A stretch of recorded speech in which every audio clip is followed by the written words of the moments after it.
first asked me to speak here tonight, I said no.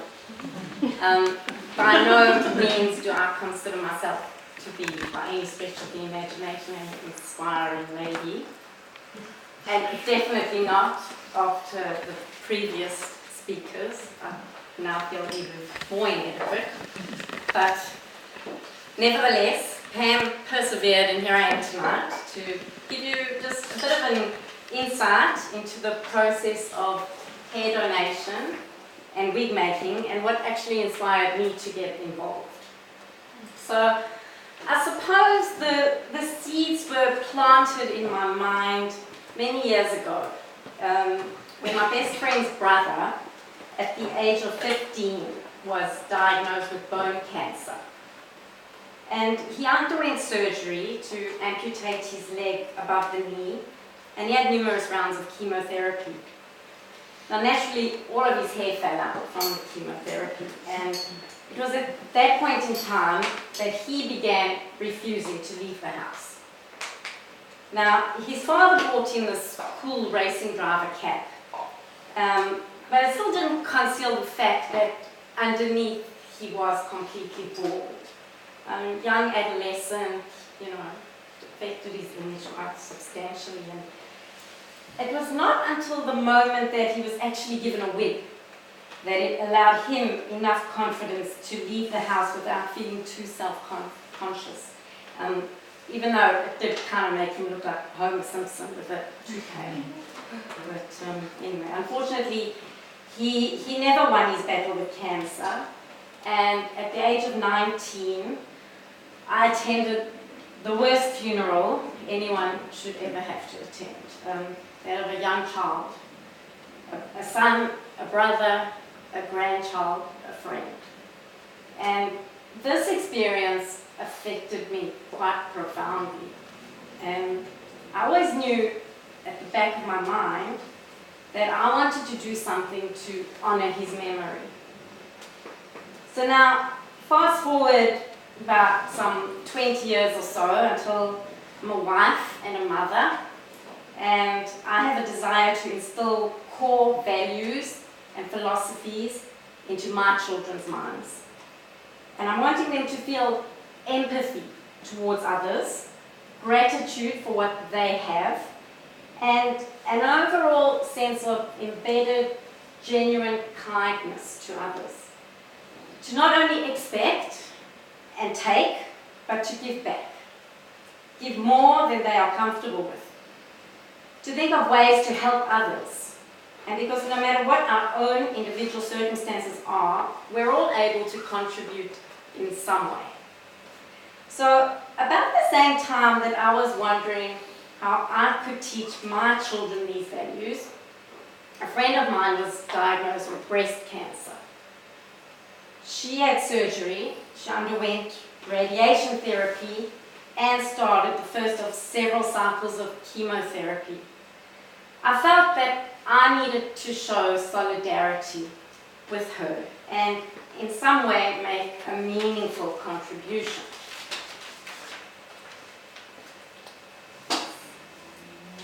The Leukemia Foundation's World's Greatest Shave had at that time begun to gain popularity. It was the beginning of 2007, and I had at that point been growing my hair for 10 years with some kind of intention of doing something beneficial with it, but not sure as yet exactly what that would be. So I decided that this was my opportunity to shine a light on the prevalence of cancer, to bring awareness of other people's suffering to my sons and others' sheltered lives and expand their worldviews. I got involved completely. I sought sponsorships from everybody. Even friends living overseas were inspired to send me checks. Somebody even wanted to sponsor me not to shave my hair. A couple of local newspapers picked up on the story since my hair at that point in time was 1 meter long and I was shaving it all off. So I raised on my own without any corporate sponsorships in the region of $5,000 for the Leukemia Foundation. To add some fun to the event, I decided to apply to Guinness for a world record in the category longest hair shaved for a fundraiser. Wow. For that reason, I needed 2 trustworthy witnesses present at the shave on the day. One was a newspaper journalist and the other a representative from our regional council. So that's taking the actual official measurement of 1 metre of hair. Now, I'd been in touch with a local wig maker who advised that in order to save as much hair as possible for the wig, the hair should be divided into 12 sections before removal. And at this point in time, I just want to share with you a very short video of the actual shaving procedure.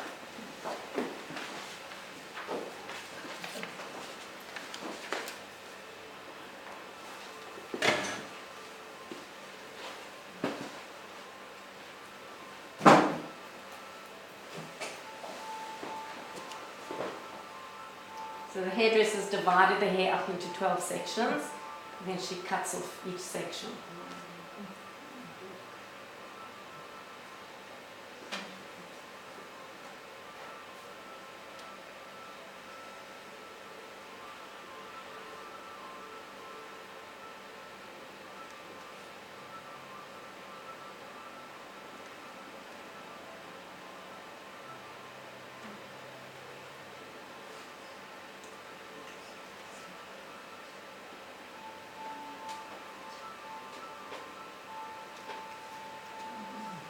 Wow.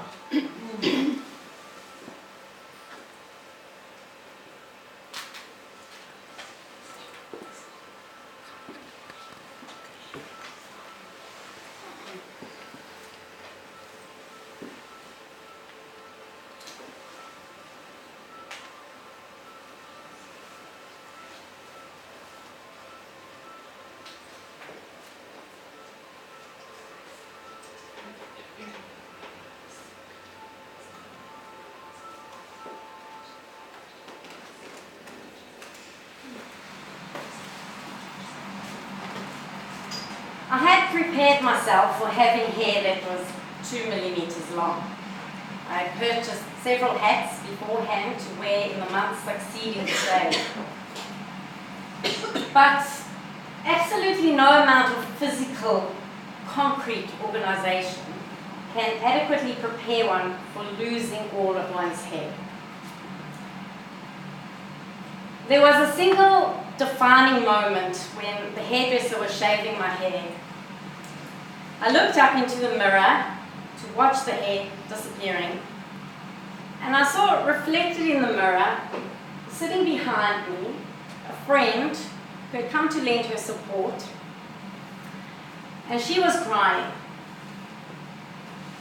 And it was at that exact moment that I knew I was thinking the same thing that she was thinking.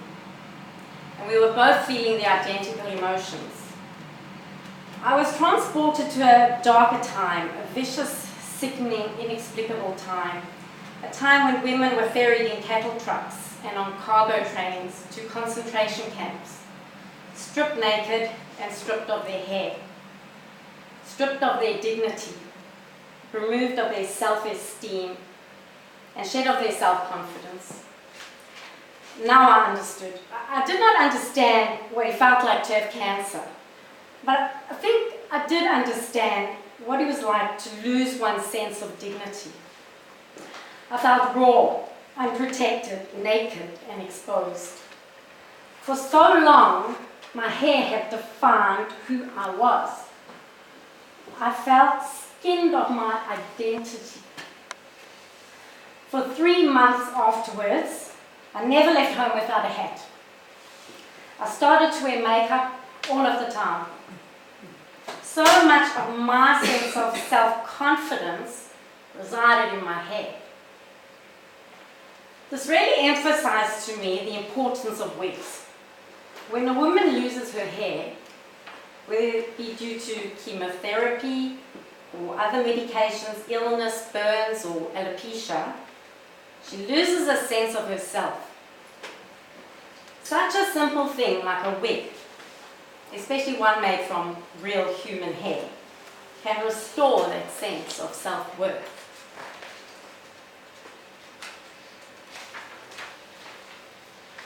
The wig maker weighed my hair and gave me a check for $200, which I added to the donations for the Leukemia Foundation. She also marked my hair for a cancer patient's wig. I'll just give you a quick explanation what actually happens when we donate the ponytail, because I know a lot of your daughters have also donated ponytails. So you can either donate a plait or a ponytail or two ponytails. Actually using cable ties works best to hold the hair.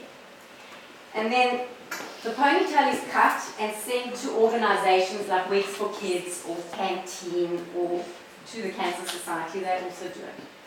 And the organization sends it off to a manufacturing plant that makes custom-made wigs.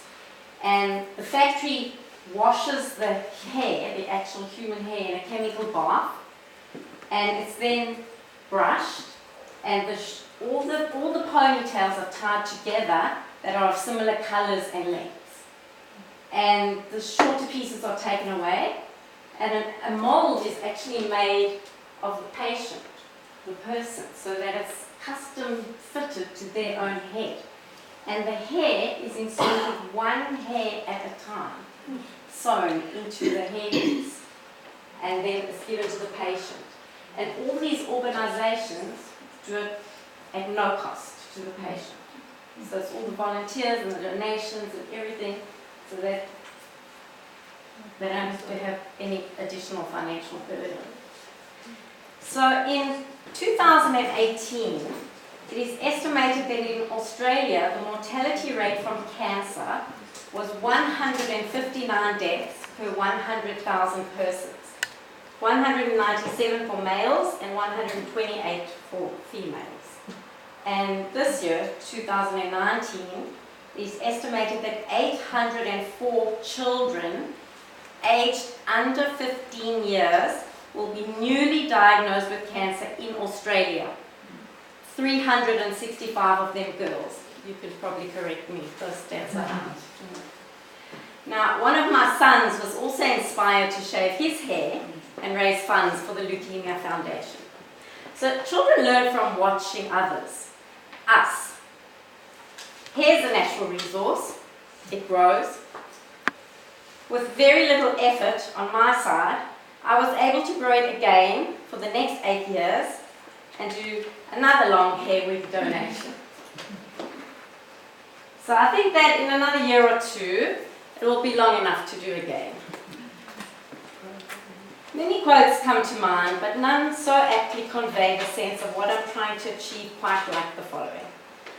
Children will forget what you say. Children will forget what you do. But children will never forget how you made them feel. Now, this quote is double-sided for me. Firstly, I think that children feel a sense of pride and achievement when doing an act of kindness.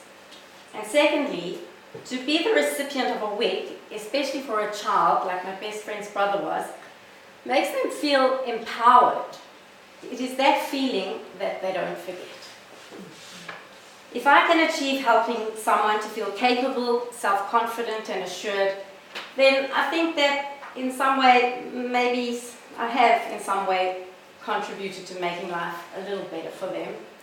A gesture, a small selfless act, a simple haircut can go a long way to improving someone's life, giving them dignity in a time of suffering.